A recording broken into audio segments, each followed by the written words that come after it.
ਅਸੀਂ ਵਾਪਸ ਆ ਗਿਆ ਕਿ ਵੀ ਅਸੀਂ ਆਪਰੇਸ਼ਨ ਨਹੀਂ ਕਰਾਣਾ, ਇੱਕ ਦਫਾ ਉੱਥੇ ਜਾ ਕੇ ਦੇਖਣਾ। ਠੀਕ है। ਤੇ ਔਰ ਇੱਥੇ ਜੋ ਵੀਡੀਓ 'ਚ ਮੈਂ ਦੇਖਦਾ ਸੀ ਨਾ ਕਿ ਵੀ 5 ਮਿੰਟ ਸਿਰ ਲੱਗਦੇ ਨੇ ਤੇ ਦੁਬਾਰਾ ਵੀ ਨਹੀਂ ਆਉਣਾ ਪੈਣਾ, ਤੇ ਮੈਂ ਸੋਚਦਾ ਸਾਂ ਕਿ ਵੀ ਕਿਸ ਤਰ੍ਹਾਂ ਹੋ ਸਕਦਾ ਕਿ 5 ਮਿੰਟ 'ਚ, ਔਰ ਆ ਕੇ ਦਵਾਈ ਲਈ ਦੇਖਿਆ ਵਾकई ਇਸ तरह है। 5 मिनट बाद मैं अपनी वाइफ ने पूछा कि भी तुम दर्द होने की, कोई दर्द नहीं होती, बिल्कुल किसी पासे भी नहीं दर्द हो रही। तो ये हमारे पास एक भाई आए थे, इनकी मिसेज को मोरों का मसला था, इन्हीं से पूछते हैं। ऑपरेट का टाइम लिया हुआ था और हॉस्पिटल से उठ के आए हैं यहाँ पे। जी अस्सलाम वालेकुम सर। वालेकुम सर केड़ी जगह तो आए हो?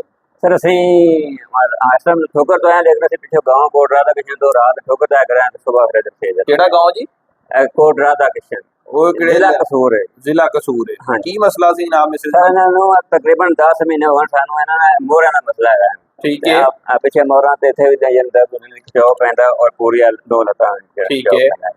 तो ਅਸੀਂ ਜਿਹੜਾ ਨਾ ਚੈੱਕ ਕਰਵਾਉਂਦੇ ਰਹੇ, ਦਵਾਈ ਵਗੈਰਾ ਲੈਂਦੇ ਰਹੇ ਪਹਿਲੇ ਪਿੰਡਾਂ 'ਚੋਂ ਆਪਣੇ ਨੇੜੇ ਦੇ, ਫਿਰ ਉਹਨਾਂ ਕਿਹਾ ਜੀ ਤੁਸੀਂ ਇਹਨਾਂ ਨੇ MRI ਕਰਾਓ, ਇਹ ਦਾਖਲ ਹੋਣਾ ਪਏਗਾ, ਬੜਾ ਆਪਰੇਸ਼ਨ ਦਾ ਮਸਲਾ ਬਣਿਆ ਹੈ। ठीक है। ਅਸੀਂ ਫਿਰ MRI ਕਰਾ ਕੇ ਤੇ ਚਲੇ ਗਏ ਉੱਥੇ ਜਿਨਾ ਹਸਪਤਾਲ 'ਚ, ਉੱਥੇ ਦਾਖਲ ਤੇ 12 ਦਿਨ ਦਾਖਲ ਰਹੇ ਹੈਗਾ।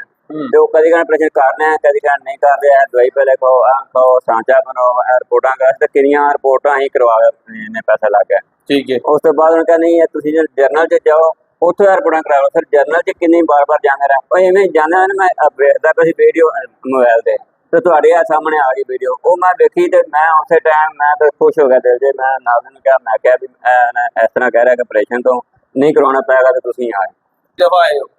पहली दफे आज आए जी। अच्छा पहली दफा पहली दफा ही आए और 5 मिनट लगे ने तो मैं पूछा वाइफ ने, कहनी दर्द खत्म हो गया। चलो मैं जादू ही हो गया जी ये वाकई।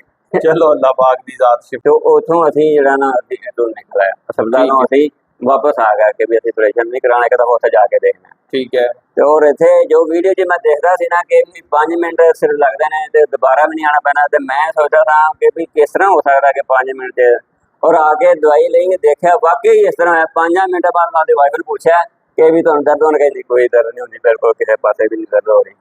तो और है कि भी बाकी मरीज जितनी तो दर्द हैगी उत्थे तेल लाया और वो कहने ठीक है बिल्कुल ना। बस जी शिफा देने वाली जात अल्लाह दी है। लोग पता की कहते कि पता नहीं कोई इन्हां दा रिलेटिव या कोई इस तरह नहीं असीं ते पहली दफा इधर आए, सामने पता नहीं आ जगह रही, पहली दफा आए और रक्शे वाले लैके आए सानू, तो यानी शिफा देने वाली जात अल्लाह दी है, लेकिन कोई भी बीमारी का इलाज है।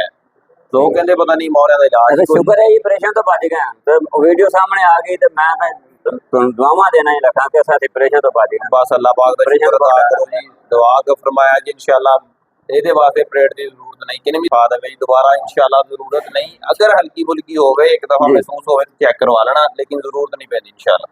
ठीक है।